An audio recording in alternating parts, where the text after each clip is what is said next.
Bienvenidos a la Escuela Bíblica con el padre David Kapkin y Pili Pérez.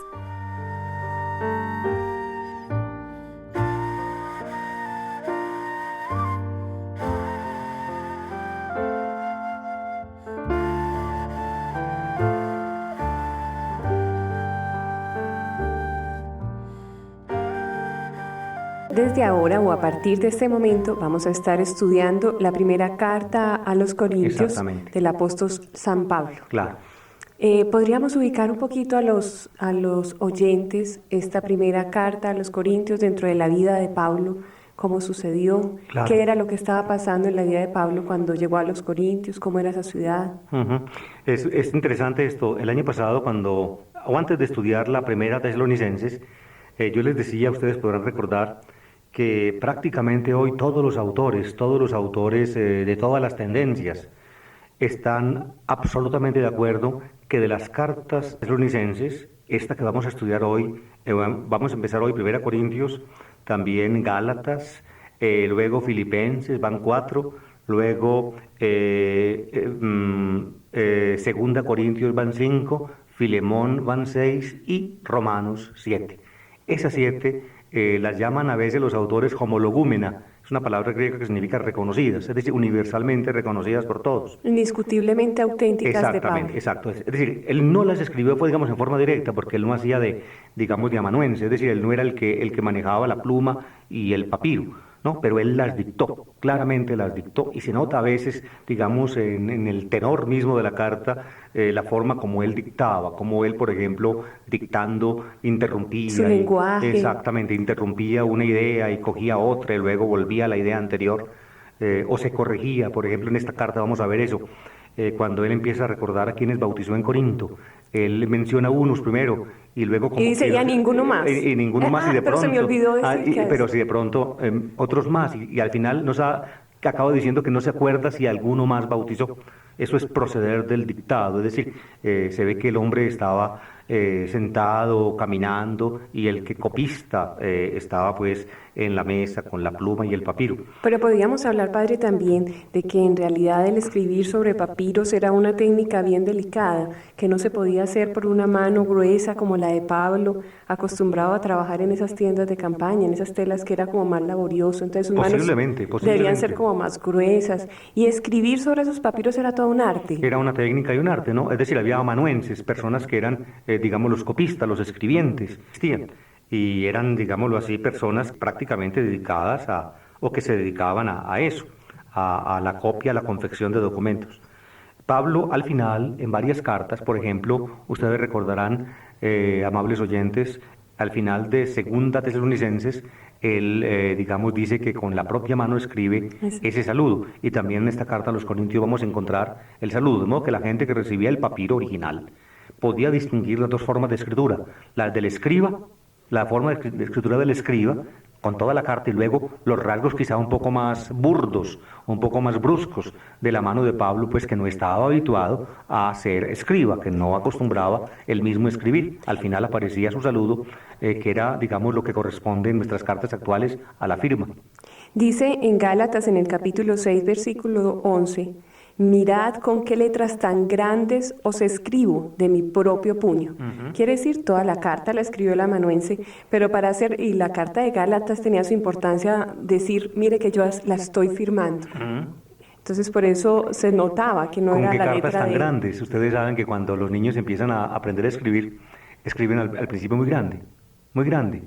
Posiblemente Pablo, que no estaba acostumbrado a escribir, que no era su profesión ni su oficio, no era capaz de hacer letras más pequeñas y más pulidas como las que, por ejemplo, el copista o el escribiente hacía. Y los introduce dentro de las cartas y les estamos escribiendo, e incluso hay algunos que dicen, y yo escribí esta carta. Tercio escribe en la carta a los romanos. Exactamente, Silvano creo, en la primera de Pedro es Silvano, Tercio en la carta a los romanos, claro está, como tú dices. De modo que en algunas se conoce el copista. El copista en Romanos es un cristiano llamado Tercio, y en la carta primera de Pedro un cristiano llamado Silvano, que posiblemente es el mismo compañero o amigo de Pablo que figura con él o junto a él en otras cartas. Entonces, evidentemente la carta a los Corintios, la primera carta a los Corintios es auténtica de Pablo. Ah, sí, claro. Y también, fíjense, queridos oyentes, es una carta, digamos, compuesta de un tirón, de principio a final. Es decir, es un documento unitario.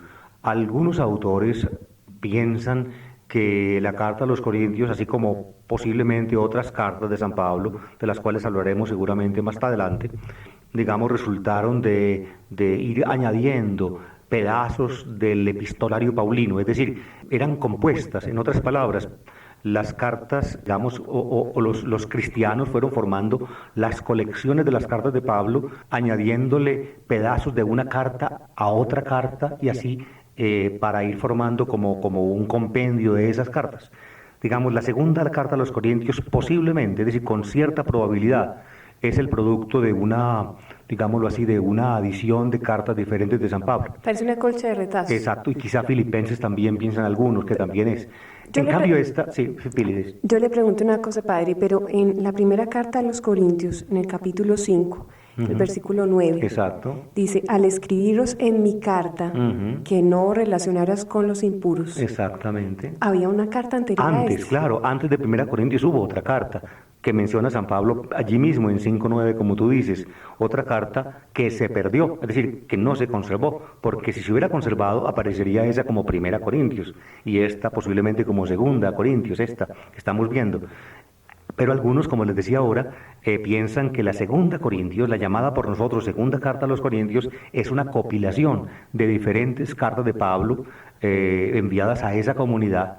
El epistolario, es decir, las cartas de Pablo a Corinto fueron más de 2, con seguridad más de estas 2 que tenemos. Fue una comunicación muy cercana. Exacto, muy cercana. Era muy cercano el sitio donde estaba Pablo para mandar a Corintios. Y sobre todo que en Corinto era muy fácil el acceso, porque prácticamente todos los barcos que venían de Oriente pasaban por allí, es decir, era un puesto de paso de todos los barcos y las cartas se mandaban a veces, pues se mandaban para llegar más pronto por barco que a pie.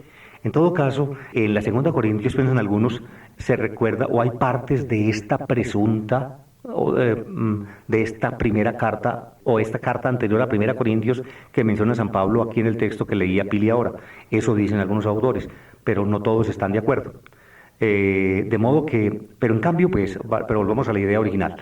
Primera Corintios es una carta unitaria, es decir, salió de mano de Pablo tal como está, del capítulo 1 al capítulo 16. Es una carta continua. Algunos piensan que no, que hay incisos, que hay partes de otras cartas añadidos que aquí. hay añadidos. Exactamente, también. pero yo pienso que la mayor parte de los autores recientes casi que es concordante en decir que esta carta es unitaria y realmente como unitaria puede ser comprendida y entendida. Y eso es interesante pues que lo tengamos en cuenta desde el comienzo. San Pablo sabe desde los primeros versículos qué es lo que lo preocupa y por qué escribe la carta. Desde el comienzo él se da cuenta, él deja entrever la problemática, las dificultades de la comunidad que él va a tratar en su carta. Y es movido, padre, por cuentos que le llegan a través de Chloe, que es como una negociante de Corinto, pero también parece ser que le hacían preguntas al apóstol. Sí. ¿Qué hacemos con esto y qué hacemos con este otro Exacto. problema? Y de Fíjense. ahí como que entonces es muy claro qué era lo que tenía que tratar. Miren, Pablo llega a Corinto, digamos, en el llamado segundo viaje misional, del cual habla el libro de los Hechos, después del concilio de Jerusalén, o reunión de Jerusalén, más o menos en el capítulo 16, 17, por ahí empieza a hablar el Lucas en los Hechos de los Apóstoles del viaje de Pablo.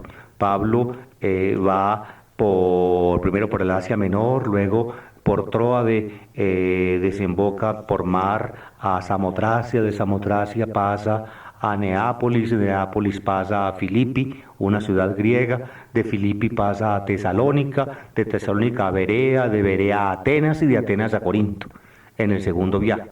Luego, allí pues Pablo funda la comunidad. En Corinto no había cristianos. Pablo funda la comunidad precisamente con ocasión pues de ese viaje cuando llega allá. y la comunidad de Corinto florece y se desarrolla ampliamente.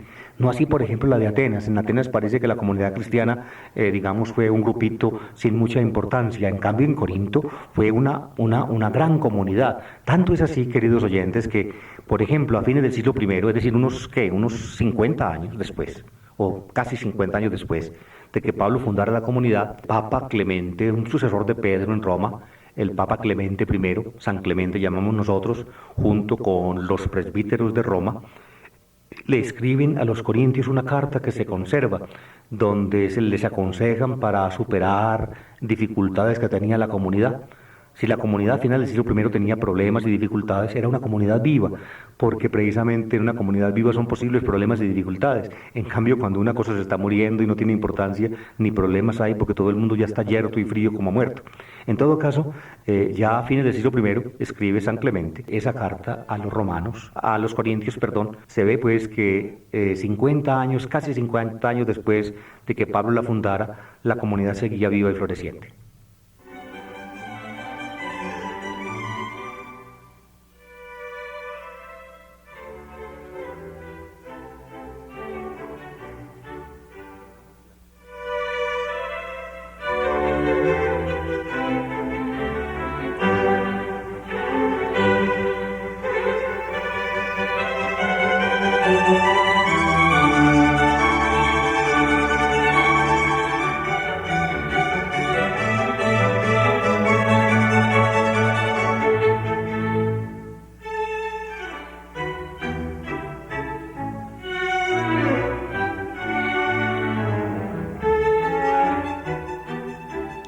Yo quisiera que nos pusiéramos a hablar un poquito de esa comunidad de Corintio, una ciudad, una capital de la provincia senatorial de Acaya. Acaya, Grecia. Importante por su ubicación estratégica, geográfica, tenía un istmo, por el cual pasaban los barcos a través de este istmo y era mucho más fácil, no tenían que irse por la península, de dar la vuelta como por el Peloponeso, que era peligroso, claro. Irse por ese lado. Exactamente. Y entonces se montaban en unos entarimados, como en unos troncos, y los esclavos jalaban y jalaban, me imagino la bulla de esa ciudad, jalando esos barcos a través de esos troncos para que pasaran pues, entre el istmo. Exactamente, era como una travesía. Era un puerto, pero era un puerto importante. Y de movimiento. Y de mucho movimiento. La antigua ciudad griega de Corinto fue destruida por allí en el año 140, y no sé cuántos. 46. Antes de Cristo. Y luego reedificada por Julio César, como ciudad ya pues grecorromana, capital, como decía ahorita Pili, de la provincia romana de Acaya. Representaba como un punto intermedio en el viaje de Oriente a Roma. Es decir, los que iban desde Oriente hacia Roma casi que obligadamente pasaban por Corinto, a no ser de que viajaran por el norte de las costas de África. De modo que Corinto era un paso importante, una gran ciudad comercial de mucho movimiento, y como todo puerto entonces la vida era bulliciosa, como ahora decía Pili, y había pues todo tipo de desórdenes y de problemas.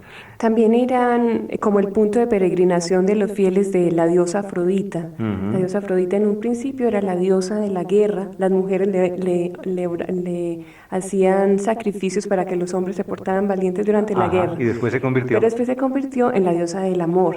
Y habían prostitutas, hierúdulas se llaman. Hierúdulas, sí, es la... Hierúdulas.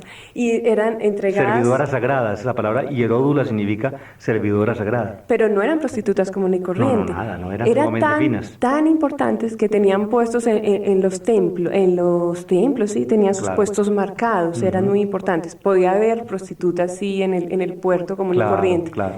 Entonces imagínense qué tan difícil podría ser predicar para Pablo en esta ciudad. Y ahí viene de ese nombre Afrodita, viene todo eso que ustedes saben, queridos oyentes, de afrodisíaco. Afrodisíaco, se llama afrodisíaco un alimento o algo que, digámoslo así, que despierta, digamos, el vigor sexual. Viene pues de Afrodita, la diosa, la diosa cercana a Corinto, de la cual está hablando Pili. También Se decía en ese tiempo un verbo, corintiar. Corintiar, corintisin. Sí, corintiar era como lo que nosotros practicas con prostitutas o de ese tipo. Yo no sé si era que de pronto querían hacer que Corintio no fuera una ciudad tan importante, porque parece que todas las ciudades en esa época eran como de ese tipo, ¿no? Es decir, lo que pasa es que siempre este tipo digamos, de prácticas orgiásticas y de problemas de tipo sexual, pues existen donde hay grandes conglomerados humanos. Por eso lo llaman a veces como dizque un mal necesario. En Corinto pues eso era muy normal, y no solamente pues en Corinto, sino en las grandes ciudades, sobre todo en los puertos. Corintiar era algo así como cuando, me acuerdo yo en mi juventud de ese tiempo, cuando el sector de Guayaquil y Medellín era, digamos, un sector muy poblado, en fin, donde había mucho café, mucho bar, mucha cosa de esas, llamaban guayaquiliar. Guayaquiliar era algo semejante Sinónimo. a lo que se dice, o lo que los griegos llamaban en ese tiempo corintisin. Corintisin era corintiar, como explicaba ahora Pili. Entre esa gente, esto es lo interesante, amables oyentes, entre esa gente consiguió San Pablo, digamos, los cristianos. De ahí los pescó. Claro que no exclusivamente dentro de la gente, digamos, baja, dentro de los trabajadores del puerto, dentro de los estibadores, dentro de la gente, los cargueros, los que limpiaban los barcos, en fin, no exclusivamente, pero sí parece que la mayoría de los cristianos de Corinto los reclutó Pablo de este tipo de personas. En el capítulo primero al final, él precisamente dice eso, que entre ellos no hay muchos sabios según la carne, no hay muchos bien nacidos, se emplea esa palabra, no hay muchos evgenis, dice él. La palabra es evgenis en griego, que significa bien nacido. Por tanto, ustedes saben, la palabra contraria a bien nacido en nuestra lengua sería mal nacido, o la otra que ustedes en este momento seguramente tienen en la mente. Exactamente, esa era la gente de Corinto. Eran gente baja. O mucha gente de la iglesia era baja. Por eso no es extraño que esa gente que se hizo cristiana, pues a veces después de ser cristiana fallara y volviera a las andanzas anteriores, y Pablo tuviera que intervenir, digamos, pidiendo pues cordura y pidiendo moderación en el comportamiento y atacando, por ejemplo, de frente la prostitución, como lo hace, por ejemplo, en esta carta, y como lo hacía, parece, en la carta esta mencionada ahora por Tipile, anterior a esta, 1 Corintios 5:9, como lo hacía en esa primera carta, que también se dedica Pablo, pues ahí tenía que llamarle la atención, porque parece que estaban ellos pues muy patialegres, algunos corintios, haciendo lo indebido. En la carta a los Romanos, en el capítulo 1, del 18 al 32, hay toda una descripción de esto, de lo que eran las ciudades y a lo que se dedicaban los hombres que cambiaban la gloria de Dios por todo lo humano. Y era casi una descripción de lo que era en Corintio y lo que se vivía en Corintio. ¿Sabe qué, padre? Lo que estaba hablando me parece interesante porque hay muchas cosas en la carta que van a necesitar de la ubicación social o el plano social en el que se movía Pablo. Claro. Si es que había mucha gente de esclavos o pobres o trabajadores que no tenían mucha condición social, incluso hablan en las cenas, llegaban los trabajadores tarde, después lo vamos a ver en la cena del Señor. Había unos que llegaban tarde y que no encontraban comida. Ajá. Esos que llegaban tarde era porque estaban trabajando. Ajá. Y los que sí estaban ahí son los que tenían mucha plata y se podían ir más temprano. Ajá. ¿Sí? Y claro, y como cada cual aportaba para la comida comunitaria lo suyo, algunos traían mucha comida y traían hasta vino y llegaban hasta emborracharse, mientras que los otros que no podían traer nada aguantaban hambre. Esa situación era en Corinto, era una situación, digamos, de diferencia, digamos, de clases dentro de la comunidad cristiana, unos con mucho, otros con nada. Estaban Ácula y Priscila, que son un matrimonio que lo trabaja con Pablo al principio. Pablo, claro, eran dos son judíos. Los que le dan la bienvenida y Claro. los que empiezan a trabajar con él. Ellos vivían en una pareja judía que vivía en Roma. Y cuando el emperador romano Claudio, digamos, lo así, ordenó la salida de todos los judíos de Roma, entonces Áquila y Priscila o Prisca, su señora, fueron a Corinto y se establecieron allí. Y allí los encuentra Pablo y vive con ellos, parece que se acerca pues a ellos y ellos lo reciben en su casa. Luego, en alguna forma, pues esta pareja cristiana recordada no solamente aquí en el Nuevo Testamento, sino también en otros puntos. Ácula y Priscila, también está Crispo, que era a quien Pablo bautizó. El jefe de la sinagoga y bautizó a Crispo. También está Cloe, que es la que manda las razones o la que lleva las razones, y debe ser adinerada porque mandaba era como a sus esclavos a que les llevaran las razones a Pablo.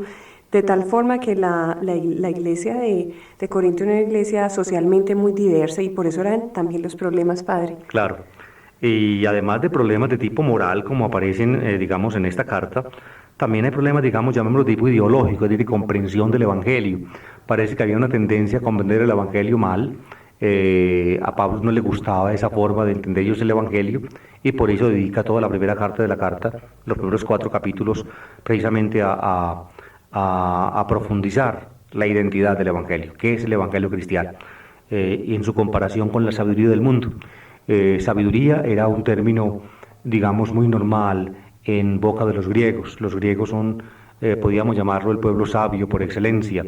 En griego sabiduría se dice Sofía, Sofía, de ahí viene el nombre propio de ciertas mujeres entre nosotros, Sofía. Pues bien, había corintios que intentaban comprender el Evangelio como una Sofía, como una sabiduría racional, como el producto de una profundización en las posibilidades del hombre, de realización propia y de comprensión del hombre en el mundo, en fin. Y Pablo, digamos, muestra que el Evangelio no puede identificarse con ningún tipo de sabiduría, ningún tipo de búsqueda simplemente racional de parte del ser humano.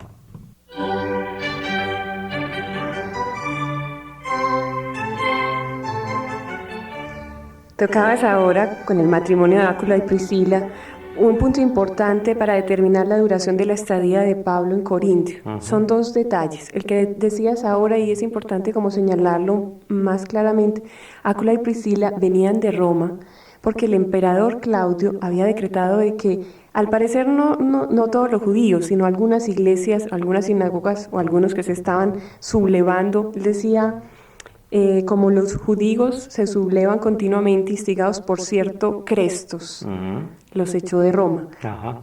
Evidentemente era por Cristo. Claro, es una cita de Plinio, creo, ¿cierto? De un escritor romano, Plinio, donde, digamos, ustedes pueden notar, amables oyentes, la forma como un romano que no conocía nada del cristianismo interpretaba las cosas cristianas. Suetonio es el que nos refiere a Suetonio, entonces, así, listo. Suetonio, un escritor romano que no conocía nada del cristianismo, interpreta las cosas de Cristo. Fíjense ustedes que él dice que en Roma los judíos se sublevan o hay problemas con ellos porque están instigados por un tal Cresto. Ese Cresto es Cristo, es decir, es la forma para Suetonio ni siquiera es claro quién es Cristo, es decir, no sabe que Cristo es un personaje que ya, digamos, no vive en esta vida terrena, ¿no? Y confunde pues a Cristo, el de los cristianos, con un líder que está en Roma, digamos, soliviantando la gente y armando problemas, armando alaraca.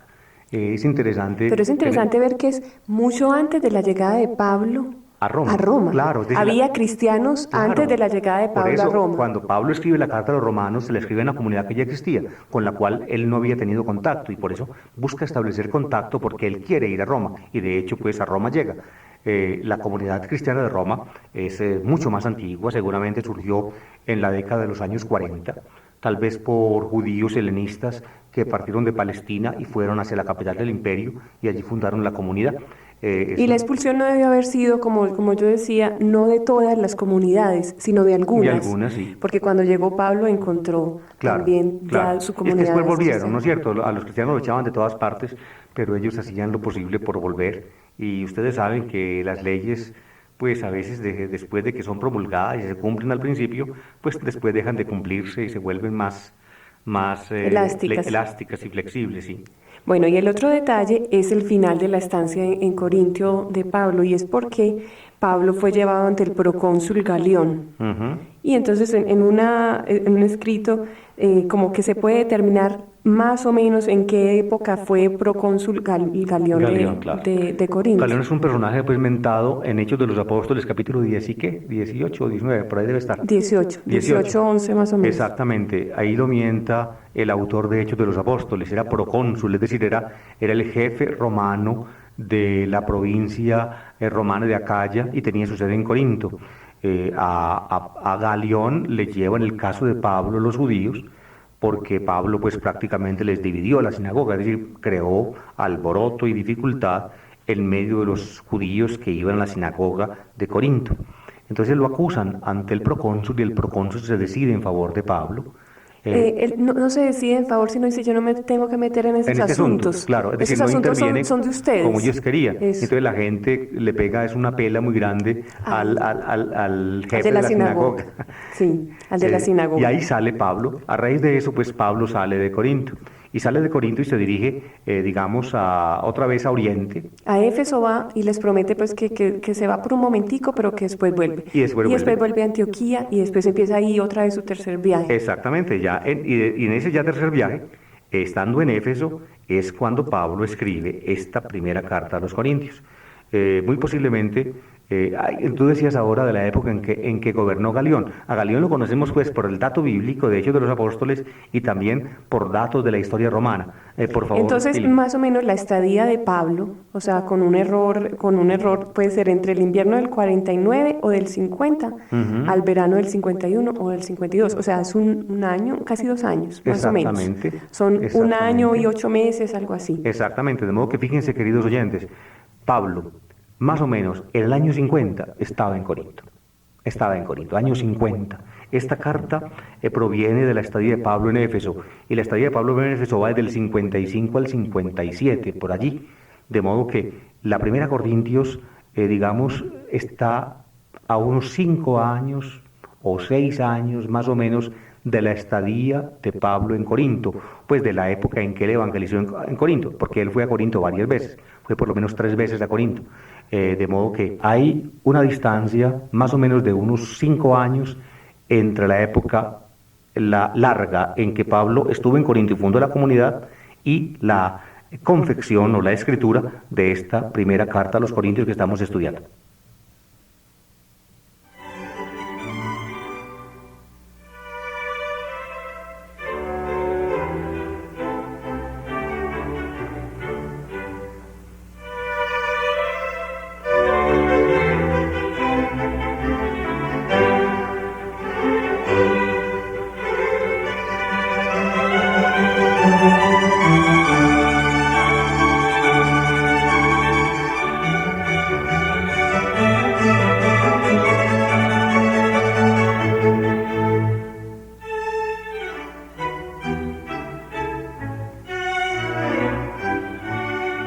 Podríamos seguir con las fases del apostolado de Pablo en Corintio. Se presenta como casi todas las ciudades a las que llegaba el apóstol. Primero predicaba en la sinagoga, predicaba durante un tiempo, lo echaban de la sinagoga porque no aceptaban su mensaje y empezaba a predicar entre los paganos o entre los prosélitos o los temerosos de Dios. Exacto. Pero sería bueno, Pili, que les recordáramos a los oyentes quiénes eran los prosélitos, los temerosos de Dios. Cuando estudiábamos Primera Tesalonicenses y Segunda Tesalonicenses ya hablamos de eso, pero seguramente habrá gente que no nos escuchó esa vez o que ya olvidaron esa explicación. Los prosélitos, es decir, los judíos se regaron por todo el Imperio Romano, se regaron. Esa diseminación de los judíos por todas partes ocurrió desde la época del exilio babilónico, es decir, 6 siglos antes de Cristo. Incluso Pablo es de la diáspora, de esa dispersión de los judíos. La palabra diáspora se usa en el lenguaje nuestro, aún en castellano, y significa dispersión. No estaban en Jerusalén, sino que estaban lejos de Jerusalén. Bueno, de modo que por ahí en el siglo VI antes de Cristo, muchos judíos pues fueron exiliados a Babilonia. Otros marcharon hacia Egipto y fundaron, digamos, pequeñas colonias en Egipto. Y eso, digamos, siguió así hasta la época de Jesús, y después de la época de Jesús se acentuó esa dispersión judía por todo el Imperio Romano. Por ejemplo, llegaron hasta la propia capital, Roma, llegaron hasta Roma. Sabemos que por ahí en los años 40, judíos ya hechos cristianos llegaron a Roma y fundaron la iglesia de Roma. Antes de llegar Pablo allí, y aún antes de llegar Pedro allí, antes de Pedro y Pablo, pues llegaron otros cristianos a Roma. En Corinto, como en todas partes, en las grandes ciudades del Imperio Romano, pues había judíos. Y donde hay judíos se reúnen para orar, y la casa de reunión se llama en griego sinagogí, es decir, la sinagoga. Era la casa donde ellos se reunían a leer y a explicar la Escritura y a orar, porque solamente en Jerusalén podía haber templo y sacrificios.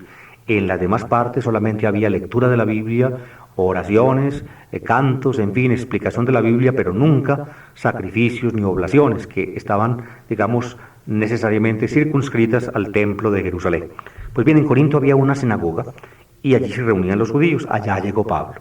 Y un paréntesis, sí, claro. Muy cercana al Arco del Triunfo, por una inscripción que han encontrado, Ajá. entonces era importante, muy cercana sí, al centro de la ciudad. Ajá. No era como en Bien. Tesalónica, ¿te acuerdas en Tesalónica? Era lejos, sí. No, y se reunieron fue en un rito, En un pequeño en un río. lugar ahí, no era tan importante la comunidad judía en Filipi, creo fue que en Filipos, sí, en el río con Lida o no sé qué. Eso, donde encontró a la que Sí. negociaba con púrpura. Exactamente. En cambio aquí, si era ahí cerca del Arco del Triunfo, en pleno centro de la ciudad, entonces era importante la comunidad judía. Exactamente. Pues bien, los judíos eran todos, ustedes saben muy bien, por el Antiguo Testamento, eran todos circuncidados. Un judío varón se acredita como tal o es centrado en la comunidad judía cuando es de madre judía y cuando recibe la circuncisión. Pero los judíos, digamos, con su concepción alta de Dios y con su ética, digamos, rigurosa y moralmente tan elevada, se hacen atractivos los judíos a otras personas, como que había gente, digamos, de raigambre o de raza no judía, que eran animados por el judaísmo, que les gustaba la religión judía, les impactaba la alta moral de los judíos y se acercaban a ellos. Eran los prosélitos. Cuando una persona se acercaba al judaísmo y por llamada, pues, que le llamaba la atención su religión, se hacía circuncidar. Cuando se hacían circuncidar, entraban ya al judaísmo y eran llamados prosélitos. Es decir, eran no judíos que se volvían judíos por la circuncisión.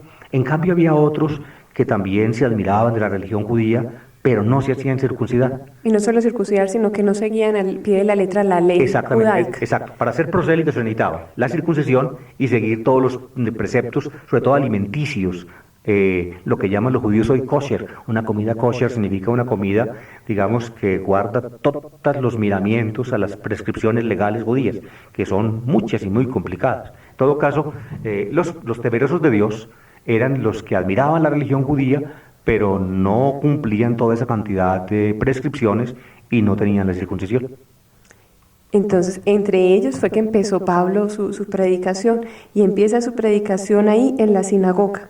Después entonces nos cuenta los Hechos de los Apóstoles que lo sacan de la sinagoga, Hechos 18, 6, 7. Exactamente. Entonces empieza el trabajo entre los paganos, pero hay un detalle antes de eso. Se consigue una casa cercana a la sinagoga, es decir, prácticamente lo sacan de la sinagoga y se consigue la competencia casa. al frente. Le ponen la competencia al frente. Es como una vez un señor que sabía mucha geografía y puso un granero. Eran dos que tenían un granero en una misma cuadra, ¿no? Y puso su granero, le puso el nombre, Sumatra. Sumatra es una isla que queda por allá en el oriente de Asia, Sumatra. Y entonces el granero del frente le dio como rabia, me está insultando. ¿Y sabe cómo puso la tienda de él? La Sutra.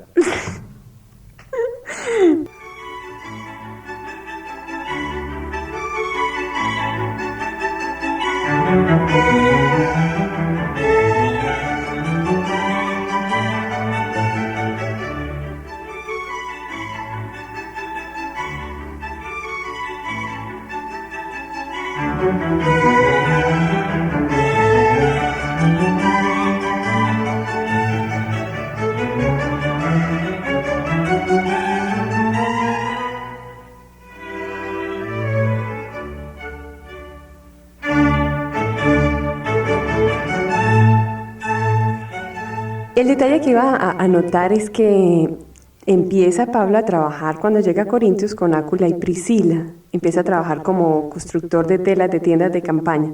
Pero llega Timoteo de Tesalónica y le mandan, los de Tesalónica querían mucho a Pablo, y a pesar de lo reticente se dice, Pablo no quería que lo sostuvieran, que él trabaja solo. Ajá. Dicen, no, nosotros queremos que usted trabaje por la evangelización, y hace eso. La Sutra es, Así. se consigue una casa ahí cerquita de la sinagoga, y una casa en la casa de Ticio Justo, y se entrega por completo pues a la evangelización. Ajá. Precisamente en esa estadía de Pablo en Corinto, de la que estamos hablando ahora, es cuando escribe la primera a Tesalonicenses. ¿Ve? Cuando Timoteo le trae las noticias de lo que está pasando allá. De lo horrible que está pasando. Entonces él escribe la primera carta a los tesalonicenses que estudiamos el año pasado, y también posiblemente después, como vimos, aunque eso es discutido, ustedes recordarán, escribe también después, parece, la segunda carta a tesalonicenses. Escribe, entonces, a ver, ¿qué más quería yo decir acerca de esto? De ahí se dedica a la evangelización entre los paganos, y después de esto fue que viene lo de Galión. Y yo quería como anotar otra cosa importante. Hay un detalle importante dentro de todo ese mundo griego, y es que hay unas cofradías religiosas, padre, hay unas comunidades, muchas comunidades que eran como de 70, 80, 90 personas, y de distinto tipo. Algunos se dedicaban a hacer deporte, otros se dedicaban por ejemplo, eran artesanos. ¿Se acuerda cuando persiguen a Pablo, cuando él les dice que no pueden construir esas estatuillas? Eso en Éfeso, ¿no? Eso es una cofradía. Ah, sí. Los de Éfeso son una cofradía. La Artemisa de los de Éfeso. De los de Éfeso, son una cofradía. Entonces son comunidades pequeñitas que se dedican a trabajar, a velar los unos por los otros. De ahí, ¿sabe por qué anoto esto? Después vamos a ver cómo la iglesia de Corintios se tiende a dividir tan fácilmente. Uh-huh. Ahí es donde Pablo les dice, ¿acaso somos de Apolo, o de Pablo, o de Pedro? Porque se dividen más fácilmente, gracias a esa experiencia de estar en cofradías. Pili, yo creo que después de estos pormenores ya que hemos dado a nuestros queridos oyentes sobre la carta, podríamos, digamos, hacer como una pequeña síntesis de lo que la carta contiene, de una mirada, digamos, global, ¿no es cierto?, de toda la carta. Ustedes saben, por lo que estudiamos el año pasado, en las dos cartas a los tesalonicenses, que las cartas en ese tiempo tenían, digamos, elementos formales, es decir, cosas que no fallaban, que siempre se daban en la forma de la carta. Empecemos comparando con las cartas nuestras, vean. Cuando uno va a escribir una carta actualmente, uno pone en primer lugar la fecha. Medellín, enero tal, de tal año. Listo. Y luego enseguida uno pone un encabezamiento, que es a quién le dirige uno la carta. Señor Robustiano Tangarife. Los saludos. Es decir, calle tal, número tal, tal ciudad, Pavarandosito. Y luego, después la introduccióncita al cuerpo de la carta. Apreciado amigo, apreciado señor. Y luego ahí sí, lo que uno le quiere decir, toda la carta, en fin, uno empieza con un saludo, recibe un cordial saludo, en fin, y luego ya el asunto propio de la carta, porque uno escribe, y al final uno dice, le agradezco de antemano la atención que brinde a esta comunicación, y me suscribo atentamente, y al final firma uno, de modo que fecha, el encabezamiento con el nombre de aquella persona a la cual dirige la carta, y luego un título para el señor, respetado señor, luego un saludo, luego ya el cuerpo de la carta con todo lo que uno tenga que decir, y finalmente también otro saludo final o despedida, y luego la firma. Esos son los elementos formales de una carta, digamos, tal como nosotros aprendimos a escribirla. Yo recuerdo que a mí me enseñaron eso cuando estaba en la primaria. En la primaria me enseñaron a escribir una carta, cómo se hacía. Y yo aprendí, y a lo largo de la vida me ha tocado escribir muchísimas cartas. Pues bien, también en ese tiempo había cartas y elementos formales de la carta. No comenzaban como nosotros con la fecha, ellos no le ponían fecha a las cartas, no le ponían fecha. Empezaban con un prescripto. La palabra prescripto en castellano significa escrito anterior, es decir, una cosa escrita como encabezamiento. Pre significa del latín delante de, y scripto, un escrito pues previo, la introducción, exacto. Y en esa introducción había esto, el nombre del remitente. En el caso de Pablo es pues Pablo. Luego el nombre del destinatario y luego el saludo. Por eso, cuando estudiábamos las cartas a los tesalonicenses, ustedes recordarán que siempre las cartas comenzaban con el nombre de Pablo, Pablos. Luego San Pablo pues incluía como remitentes a los compañeros que estaban con él. Por ejemplo, en las cartas a los tesalonicenses, Silvano y Timoteo, Pablo, Silvano y Timoteo, ¿no es cierto? Aquí en la carta primera a los Corintios empieza Pablo, llamado a ser apóstol de Cristo Jesús por la voluntad de Dios, y Sóstenes, el hermano, Exacto. a la iglesia de Dios que está en Corinto. Exacto, se ve que cuando escribe en Éfeso, ya desde Éfeso, esta carta ya no están con él Silvano y Timoteo, que eran compañeros de él cuando él estuvo en Corinto. Ahora el que lo acompaña es un tal Sóstenes, lo llama el hermano, es decir, un cristiano como él. Y noten aquí también que Pablo, digamos, a su nombre le añade sus títulos, es decir, él es apóstol de Jesucristo, no por voluntad de hombre, sino por voluntad de Dios, aquí lo dice. De modo que empieza pues, en ese tiempo se empezaba la carta con el nombre del remitente y los títulos del remitente y a veces también pues algún compañero o amigo del remitente, como en este caso. Luego, el nombre del destinatario. Aquí está a la iglesia de Dios que está en Corinto. La manda a esa iglesia, así como cuando escribe Tesalonicenses dice a la iglesia de Dios, a la iglesia de los tesalonicenses, aquí es a la iglesia de Dios que está en Corinto. Y luego, después de mostrar o de dar algunos títulos o algunas especificaciones acerca de los destinatarios, está el saludo del versículo 3. De modo que nombre del remitente, nombre del destinatario y saludo. Así es el encabezamiento, el prescripto de las cartas. Pablo siempre usa dos frases para todo eso, dos frases. Remitente y destinatario, con sus títulos y añadijos, primera frase. Y luego el saludo, otra frase. En las cartas helenistas, es decir, en las cartas, digamos, profanas de ese tiempo, todo eso se decía en una sola frase. Es decir, fulano de tal saluda atentamente a fulano de tal, una sola frase. En cambio, Pablo usa dos frases y le da un cierto sentido religioso a ambas, tanto a la primera como a la segunda, porque al fin y al cabo sus cartas son profundamente religiosas. Después de esa primera, digamos, ese primer aspecto formal, viene uno segundo, que es la acción de gracias. Después de remitente, destinatario y saludo, viene la acción de gracias. Ustedes en 1 Corintios podrán ver la acción de gracias en el versículo 4. Efjaristó, Theomu, yo le agradezco a Dios, a mi Dios, dice él ahí. Doy gracias a Dios sin cesar Exacto, por vosotros, exacto, a causa de la gracia de Dios que os ha sido otorgada en Cristo Jesús. Ahí está, y sigue más largo, ¿no es cierto? Son más versículos, después lo vamos a estudiar. Y después de esa acción de gracias, ahí acaban los elementos, digamos, introductorios formales, y ya viene el cuerpo de la carta.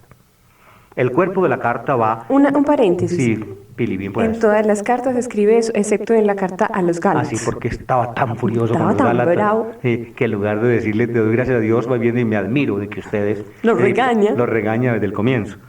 Cuando estudiamos Gálatas, ustedes van a ver, pues, cuando el geniecito que se gastaba San Pablo, no era que cuando problema. se ponía bravo. En todo caso, ya el cuerpo de la carta comienza, pues, en 1:10, hasta el final de la carta, ¿ve? Hasta...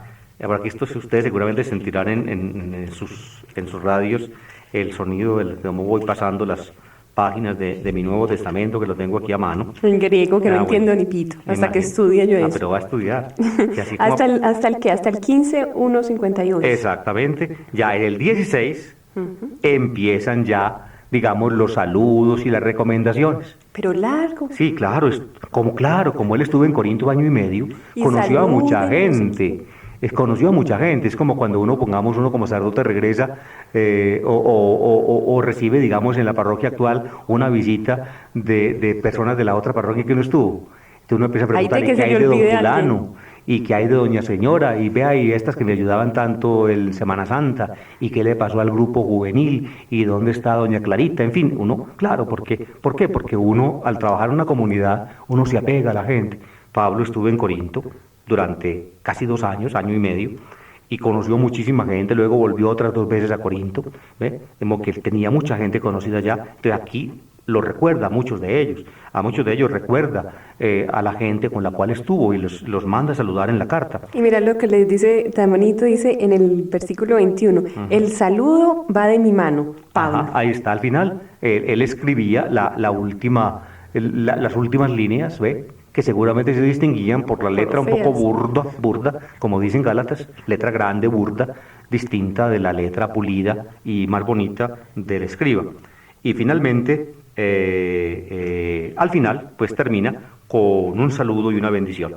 En el versículo 21, como dice, 21, 22 y 23 del capítulo 16, como dice Pili. No, que esas son las formalidades de la carta. Al principio, pues, el prescripto, remitente, destinatario, saludo.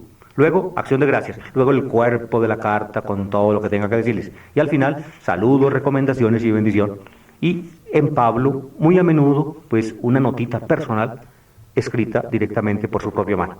Ahora, Pili, sería interesante como un pequeño resumen de todo el cuerpo de la carta, para que ustedes, al menos, queridos oyentes, lo vayan teniendo como en cuenta de todo lo que vamos a estudiar durante estos 2 o 3 meses que nos vamos a gastar seguramente en esta carta. Empieza San Pablo en 1:10 con el primer tema. El primer tema son las divisiones de la comunidad. Las divisiones de la iglesia contrapuestas a la sabiduría de Dios y la predicación del Evangelio. Esas divisiones de la comunidad, digamos, dan o tienen como fundamento el hecho de que los cristianos de Corinto, pues no solamente andan divididos, sino que no entienden bien, no tienen una clara conciencia, menos algunos, de lo que el Evangelio es, de lo que el Evangelio significa. Y por eso, del capítulo 1, versículo 10, al capítulo 4, Pablo desarrolla pues ese tema de las divisiones de la comunidad. Es evidente que él supo de esas divisiones por los informes que le llegaron a través de, o mejor dicho, enviados por una tal señora buena de Corinto llamada Chloe.